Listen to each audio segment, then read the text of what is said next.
Hi friends, దీన్ని ఏమంటారో ఎంతమందికి తెలుసండి? ఇది మా సైడ్ బొడ్డెమ్మ అంటారండి. అంటే మన తెలంగాణ బతుకమ్మ అన్నట్టు.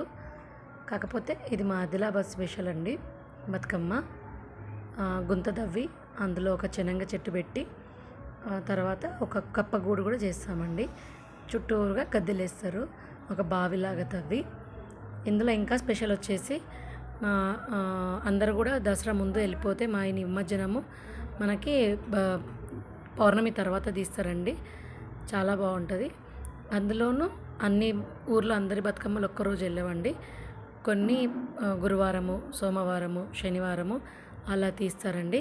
చాలా బాగా చేస్తారు. ప్రతి ఒక్క ఆడపడుచు ఈ బతుకమ్మకి అటెండ్ కావాలని ఈ ఒక్క ఊరి కాన్సెప్ట్ అండి. ఇది బాగుంటుందండి. ఇది చాలా, మీలో ఎంతమందికి ఈ సంగతి తెలుసో ఒకసారి కామెంట్ చేయండి. నచ్చితే కనుక ఒక లైక్ చేయండి. మా ఊరి బతుకమ్మని చూసి సంతోషపడండి.